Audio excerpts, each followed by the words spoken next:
به نام خالق هستی، چه کسی پول مرا برداشت.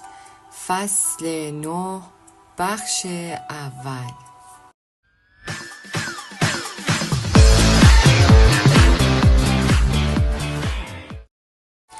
از گذر زمان بپرسید. هر سرمایه گذار باید بداند چه وقت یک گل می شکفد و این شکفتن چقدر طول می کشد. پدر پولدار. یکی از مزیت‌های بی‌نظیر تحصیل در آکادمی تجارت دریایی ایالات متحده در نیویورک سال دریایی بود. هر دانشجو باید 1 سال را در دریا به عنوان افسر تازه کار در کشتی‌های تجاری مختلف که به بندرهای کل دنیا بار می‌برد می‌گذراند. من زمان زیادی را در کشتی‌های باربری، تانک‌ها و کشتی‌های مسافربری گذراندم. می‌خواستم زمانی را هم در کشتی یدک‌کش بگذرانم، ولی این فرصت نصیبم نشد. در طی سال دریاییم بین سن 19 تا 20 سالگی به ژاپن، هنگ کنگ، تایلند، ویتنام، هایتی، ساموآ و سایر جزایر اقیانوس آرام سفر کردم. بقیه همکلاسی هایم به اروپا، کانادا، آفریقا، آمریکای جنوبی و استرالیا فرستاده شدند. اگرچه دوست داشتم به اروپا، آفریقا و آمریکای جنوبی بروم، اما اولین علاقه من سفر به جزایر اقیانوس آرام بود.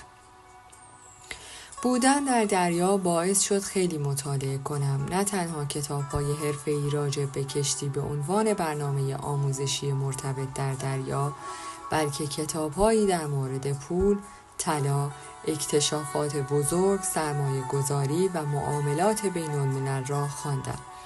مشکل این بود که خیلی زود فهمیدم علاقه من بیشتر در پول، طلا، سرمایه‌گذاری و معاملات بین‌المللی است، نه در کشتی‌ها، دریانوردی و عملیات باربری.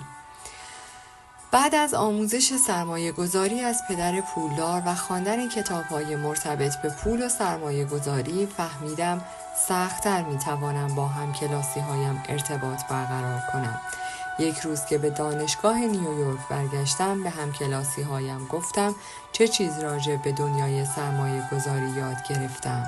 دوستم جوف با طعنه گفت چرا وقت خود را برای یادگیری سرمایه‌گذاری هدر می‌دهی؟ سرمایه‌گذاری ریسک دارد و مثل یک شرط بندی است. با قاطعیت گفتم سرمایه‌گذاری آینده من است، زیرا نمی‌خواهم تمام عمرم را کار کنم. وی پاسخ داد من هم نمیخواهم تمام عمرم را کار کنم. میخواهم شغلی در یک شرکت مربوط به کشتی تجاری پیدا کنم، روزی کاپیتان کشتی شوم و در آن شرکت بازنشسته شوم. نگران دوران بازنشستگی هم نیستم. شخص دیگری از من مراقبت میکنم.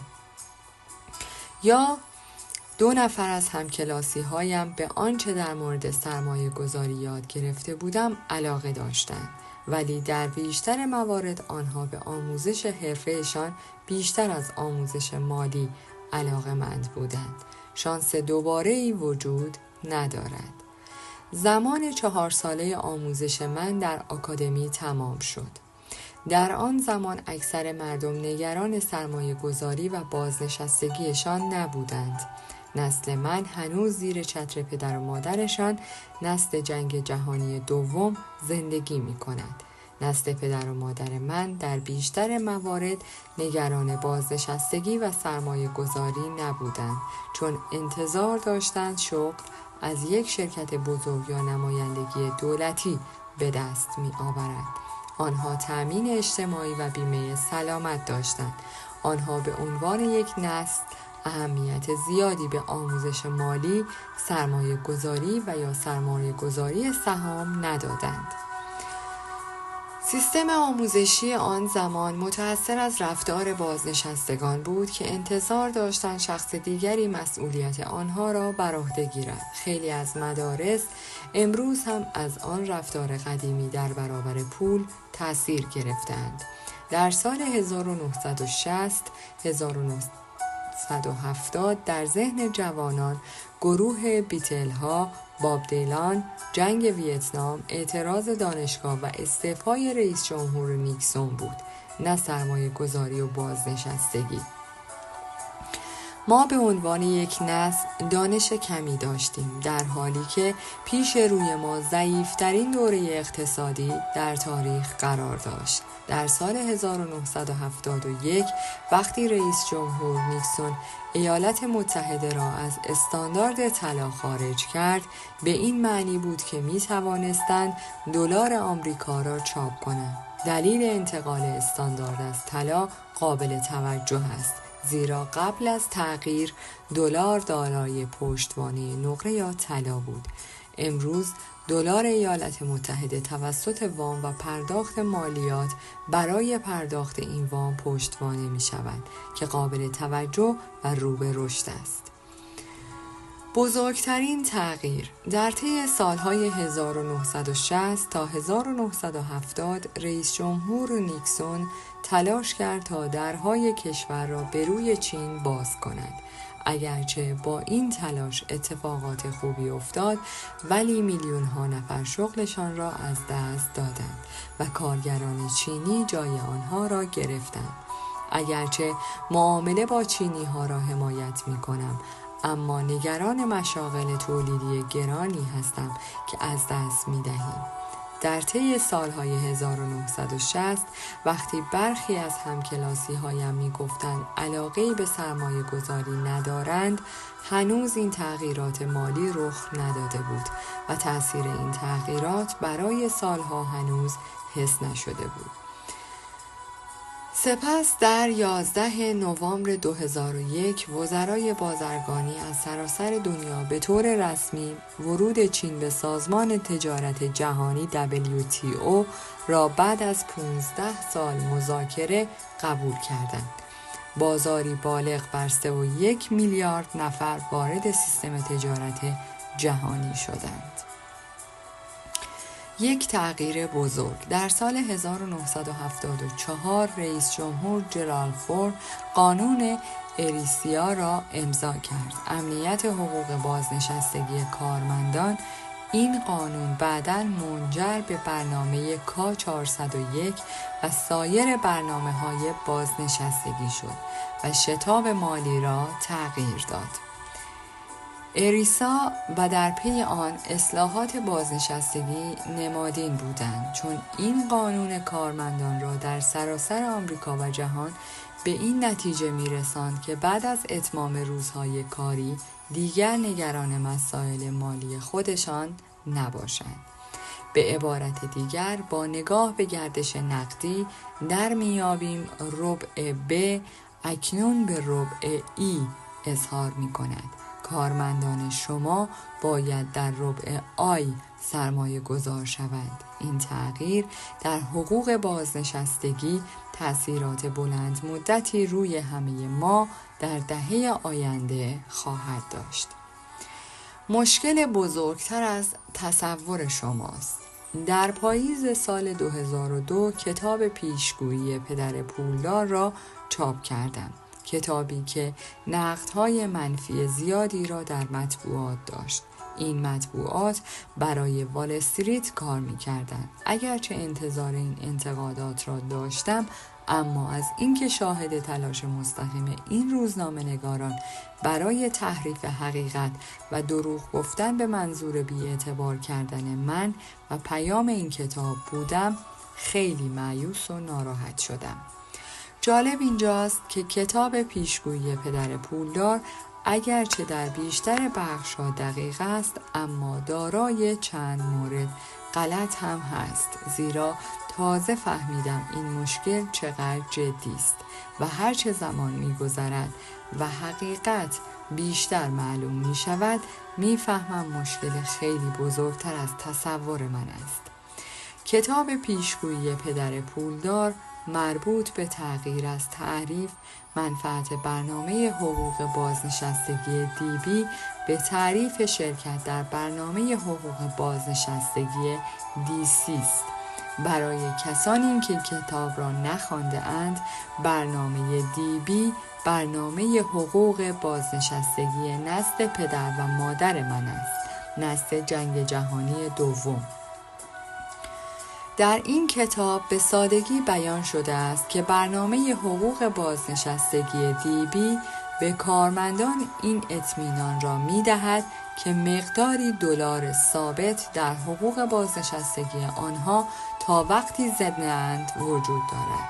در بیشتر راه‌ها تامین اجتماعی و بیمه سلامت امروز برنامه دیبی دولت است. مشکل این است که با بالا رفتن هزینه‌ها و افزایش رقابت جهانی برنامه بازنشستگی دیبی خیلی گران تمام می شود.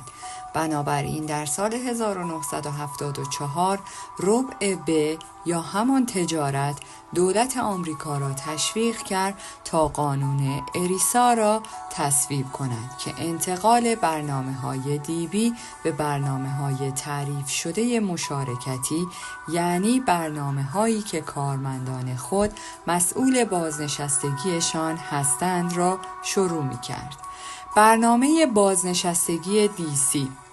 در برنامه دیسی منافع کارمندان به میزان مشارکت کارمندان و کارفرمایان بستگی دارد. اگر کارمند و کارفرما مشارکتی نداشته باشند یا بازار سهام سقوط کند و مشارکت‌های مطابق با برنامه شکست بخورند، کارمندان هر میزان پولی که باقی مانده باشد را می‌گیرد. البته اگر پولی باقی بماند.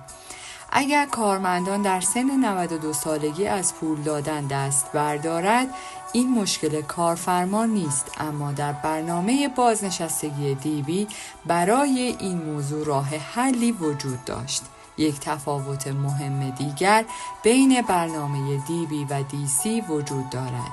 کارفرمایانی که برنامه حقوق بازنشستگی دیبی را از طرف شرکت‌های بزرگ پیشنهاد می‌دهند، برنامه‌های مفید پزشکی هم برای بازنشستگی کارمندانشان دارند.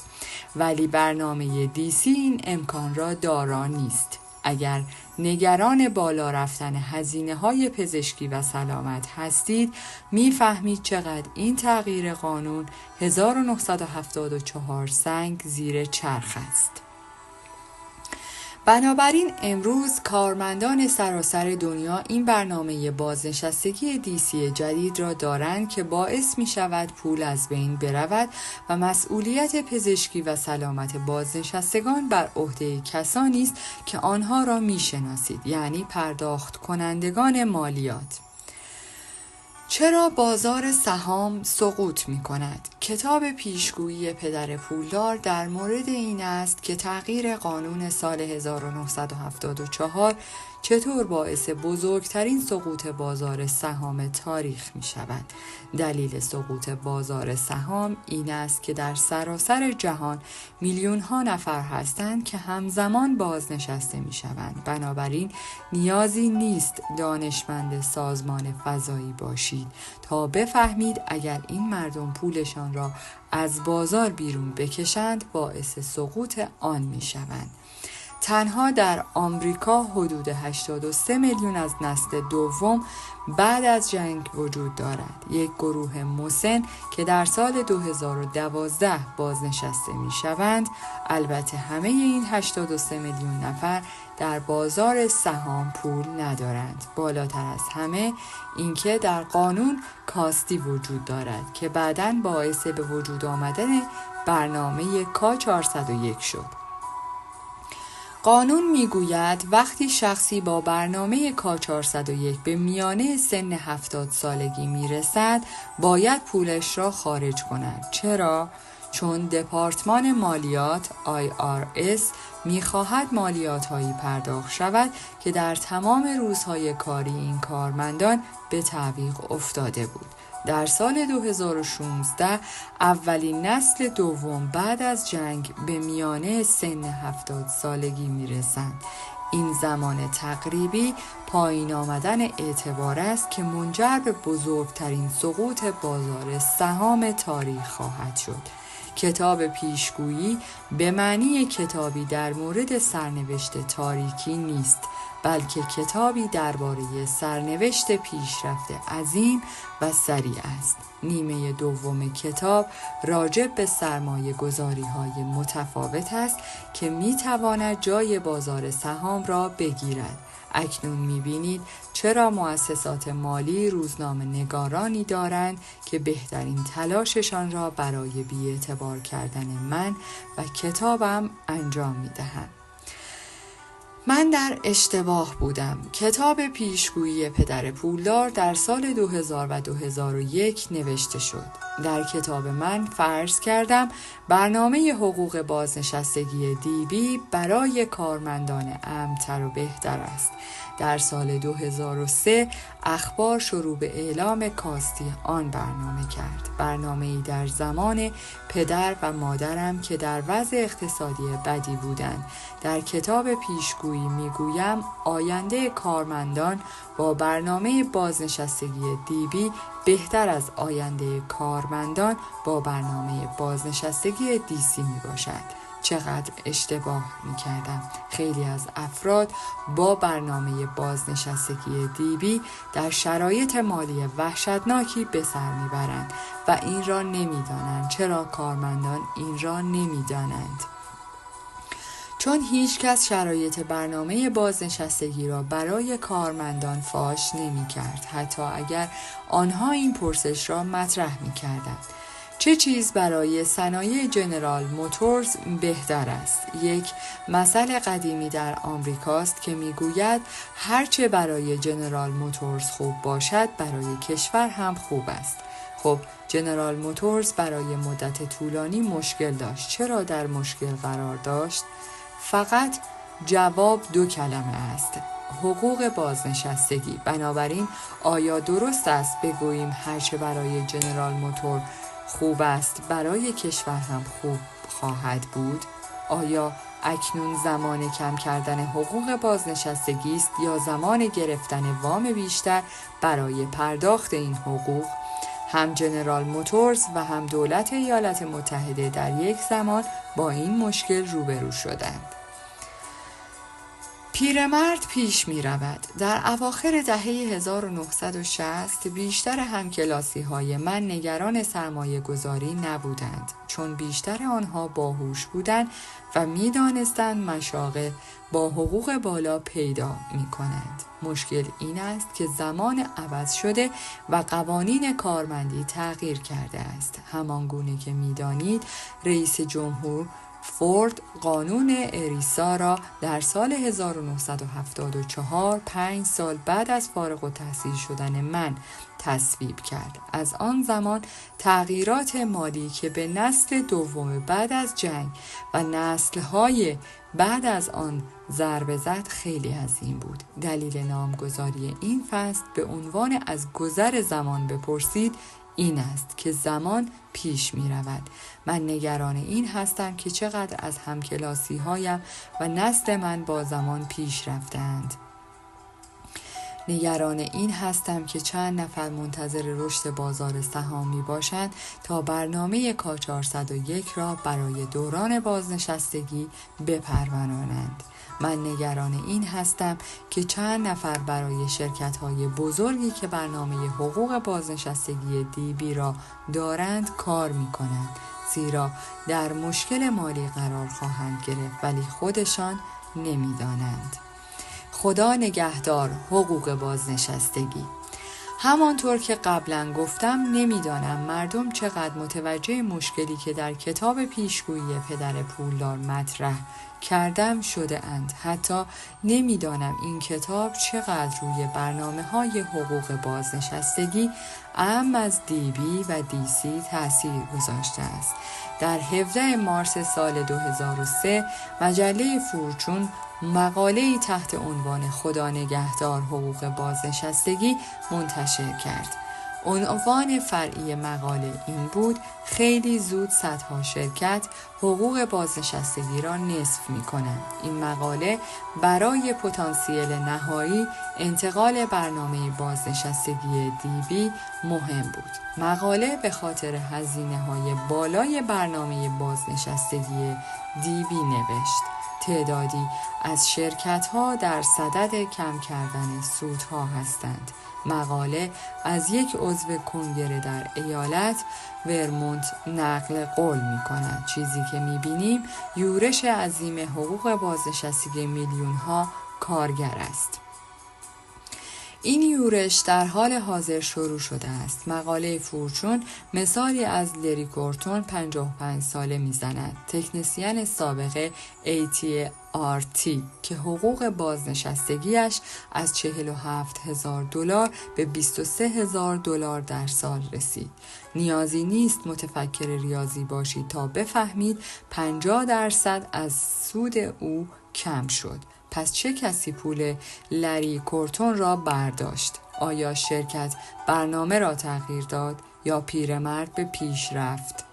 مثال دیگری که مقاله مجله فورچون بیان کرده است را آوردم. در یک روز سرد در فیلادلفیا در فوریه گذشته جیم وینستون 50 ساله چیزی دریافت کرد که او را برانگیخت: پرداخت $400,000 از طرف کارفرمای سابق خود. این پول نشانگر سود حقوق بازنشستگی وینستون بود که در مدت 29 سال کار کردن به دست آورده بود. حدود $215,000 بیشتر از چیزی که شرکت به او قول داده بود. درست 7 سال پیش کارفرمای وینستون بل آتلانتیک تغییرات مشکلدار قابل توجه و زیبایی در برنامه حقوق بازنشستگی انجام داد که حقوق بازنشستگی مورد انتظار را تغییر داد. نه فقط برای وینستون بلکه برای هزاران نفر از همکاران او، کاری که بل آتلانتیک و همچنین IBM و 300 شرکت بزرگ دیگر انجام دادند. انتقال سود تعریف شده برنامه حقوق بازنشستگی بی مصرف به نوع جدید و مهیج برنامه که توسط منافع مشاوران جلب مشتری می کرد بود. حتی اسم این کار خوشایند بود. مقاله به تفاوت بین حساب، تعادل گردش نقدی و برنامه مشارکتی تعریف شده مثل کا 401 می‌پردازد که بیان می‌دارد حساب تعادل گردش نقدی نمی‌تواند توسط بازار سهام ضربه بخورد. مشکل کارمندان این است که سود چگونه محاسبه می شود. همانطور که انتظار می رود، محاسبه بر اساس داشتن سود مقرون به صرفه برای کارفرما و بدون ثروت بادآورده برای کارمندان باشد. در این مورد وینستون پرداخت نهایی بالغ بر $400,000 را دریافت کرد که برای بعضی‌ها پول زیادی است. ولی سوالاتی که دارم این است که آیا می تواند این مقدار پول را مدیریت کند؟ آیا این تنها چیزی است که برای باقی عمر دارد؟ اگر همه این پول را از دست دهد که برای خیلی ها این اتفاق افتاده است، چه می شود؟ پیتر از پل سرقت می کند. گروه‌های کارمندی و اتحادیه‌ها فریاد می‌زنند و تمام تلاششان را برای محافظت از منافع حقوق بازنشستگی دیپی کارمندان انجام می‌دهند. فریاد و جیغ آنها مثل واقعیت‌های سرد و سخت مالی برای این است که منافع کارمندان پرهزینه می‌باشد. سرمایه گذاران می‌دانند منافع کارمندان نه تنها برای تجارت بلکه برای آنها هم گران است. بنابراین این سرمایه گذاران هستند که اغلب از طرف دیگر فریاد می‌زنند تا هزینه منافع کارمندان را کم کنند. طنز ماجرا اینجاست که امروز کارمندان هم سرمایه گذار شده اند. چه کسی پول را برداشت؟ در بیشتر شرایط درست مثل سرقت پیتر از پل است. از یک طرف کارمندان منافعشان را می‌خواهند، ولی از طرف دیگر کارمندان که سرمایه گذار هم هستند منافع شرکت را می‌خواهند و دوست دارند قیمت سهام بالا رود.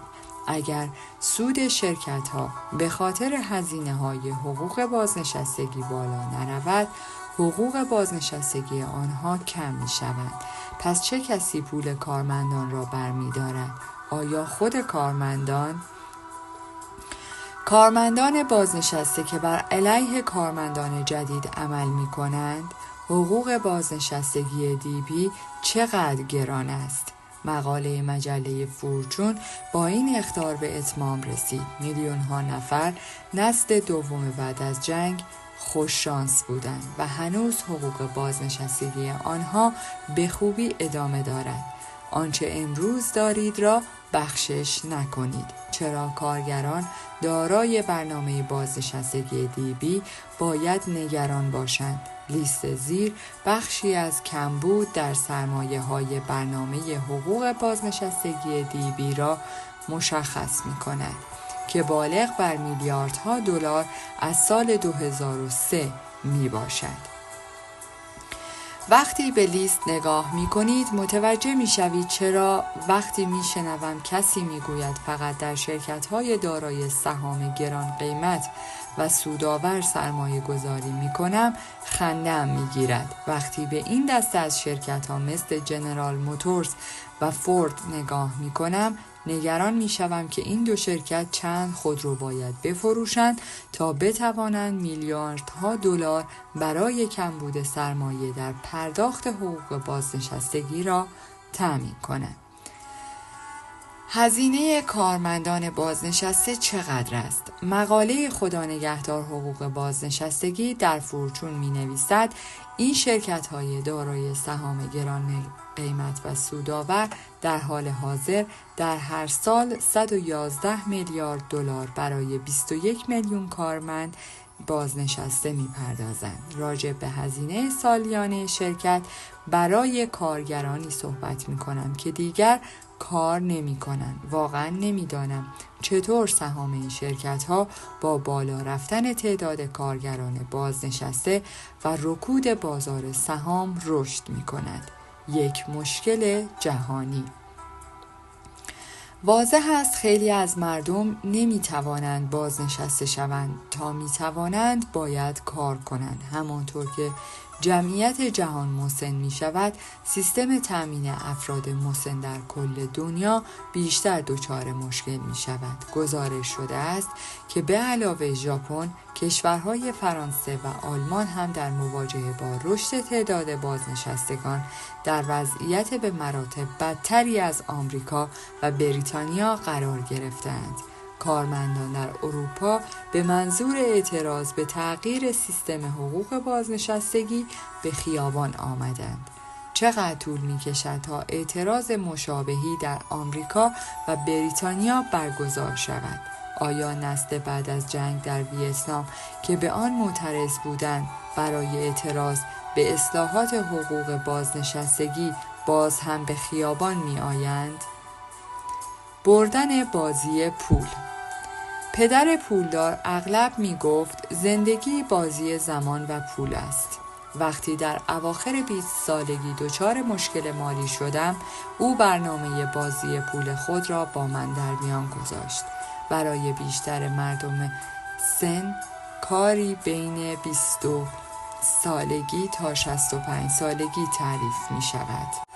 بردن بازی پول. پدر پولدار اغلب می گفت زندگی بازی زمان و پول است. وقتی در اواخر 20 سالگی دچار مشکل مالی شدم، او برنامه بازی پول خود را با من در میان گذاشت.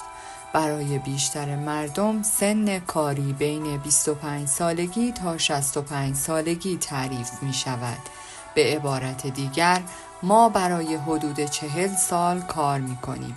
اگر به زندگی کاری به عنوان بازی پول نگاه کنید، می توانید آن را به 4 کوارتر 10 ساله تقسیم کنید. یک بازی فوتبال آمریکایی به 4 کوارتر 15 دقیقه‌ای تقسیم زمانی می شود. زندگی کاری تو هم شامل 4 کوارتر 10 ساله است. سپس او دفترچه یادداشت زردش را برداشت و نوشت: بازی پول، سن، دوره. سن 25 تا 35 سال بخش اول، 35 تا 45 سال بخش دوم. نیمه بازی مرحله حساس میانه عمر، 45 تا 55 سال بخش سوم و 55 تا 65 سال بخش چهارم. وقت اضافه نمیتوان برای بازنشستگی تلاش کرد. اتمام بازی. حالا چه؟ پدر پولدار نگران بود، چون اولین بخش زندگی من از لحاظ مالی آشفته بود. باز هم از دفترچه‌اش برای روشن کردن منظورش استفاده کرد. بخش اول، سن 25 تا 35 سالگی. تو بخش اول زندگی را از دست دادی.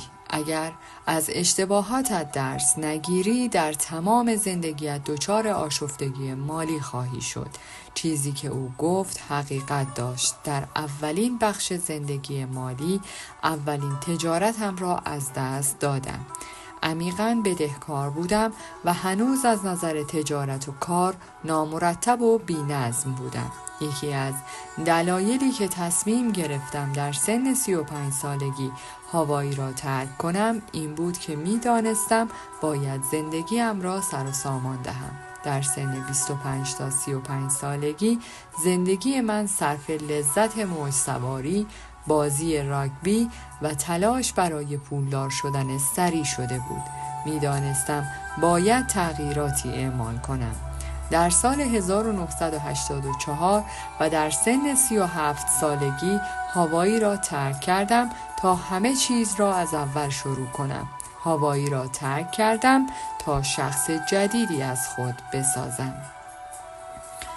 کتاب پولدار و جوان بازنشسته شوید راجع به زندگی من در کوارتر دوم است. کسانی که کتاب را خوانده اند تصمیم ما را به یاد می آورند که در حال اسکی در کانادا در دسامبر 1984 گرفتیم، مبنی بر اینکه در کمتر از 10 سال بازنشسته شویم. در سال 1994 من و کیم بازنشسته شدیم. من 47 سال داشتم و او 37 ساله بود. ما بازی پول را برده بودیم. من در نیمه بازی و او در اواخر بخش اول بردن بازی، به معنی کسب درآمد از طریق سرمایه هاست، نه از جانب شغلمان، و این درآمد باید بیشتر از تمام هزینه هایمان باشد. در سال 1994 من و کیم حدوداً $10,000 در ماه از سرمایه گذاری هایمان به دست می آوردیم که $3,000 آن معرف هزینه ها می شد. اگرچه ثروتمند نبودیم اما آزادی مالی داشتیم. دیگر نیازی به کار کردن نبود. به حقوق بازنشستگی یک شرکت یا دولت احتیاج نداشتیم. بازی پول را برده بودیم و هیچ نیازی به تغییر در شرایط مالیمان حس نمی شد. بعد از بردن بازی پول در سن 47 سالگی من 2 سال را صرف تفکر راجع به زندگی کردم. در طی آن مدت یک پیشنویس نچندان خوب از کتاب پدر پولدار پدر بی پول نوشتم و بازی گردش مالی 101 را ساختم. البته در طی این زمان گروهی از ما چند شرکت نفتی و معدنی در نقاط مختلف دنیا تأسیس کرد که بعضی از آنها موفق شد و برخی دیگر شکست خوردند. در ماه می سال 2000 اپرا وینفری از من دعوت کرد تا مهمان برنامه‌اش باشم. کتاب پدر پولدار پدر بی پول جهانی شده بود و من تبدیل به یک فرد مشهور شدم. کوارتر سوم زندگی من در فاصله بین سنین 45 تا 55 ماوراء رویاهایم بود. هیچ وقت تصور نمی کردم 1 ساعت را با اپرا بگذرانم. و در برنامه تودی شو در شبکه CNBC حضور پیدا کنم. در برنامه‌های تلویزیونی و رادیویی زیادی در سراسر دنیا شرکت کردم و کتابم جزو 5 کتاب برتر لیست نیویورک تایمز شد. اگرچه کوارتر اول زندگی مالی من آشفته بود، ولی کوارترهای دوم و سوم عالی شد. کوارتر دوم سن 35 تا 45 سالگی. کار متفاوتی در کوارتر چهارم بازی پول نکردم. من هنوز مؤسس شرکت هستم. در ربع ب تاجران تجارت می سازم و در ربع آی سرمایه داران مربع گردش نقدی بازار املاک و سایر زمینه ها سرمایه گذاری می کنم. به عبارت دیگر بازی همانطور باقی مانده است و من سعی می کنم هر لحظه آن را بهتر کنم. نگرانی من این است که خیلی از بچه‌های نسل دوم بعد از جنگ از خواب بیدار می‌شوند و می‌فهمند زمان کم و پول کمی دارند و نمی‌دانند چطور باید بازی کنند. نیمه دوم این کتاب راجع به بردن بازی پول است. حتی اگر زمان و پولتان کم باشد، اگرچه در تأسیس شرکت و سرمایه گذاری املاک در کوارتر اول شکست خوردم، ولی وقتی بازی پول را جدی گرفتم زندگی من تغییر کرد. در پایان از شما دوستان عزیزم می‌خواهم برای حمایت بیشتر ما کانال ما را به دوستان خود معرفی کنید. برای انرژی بیشتر ما رو لایک کنید و برای ادامه پرقدرت‌تر سابسکرایب. تا درودی دیگر، درود و 200 بدرود.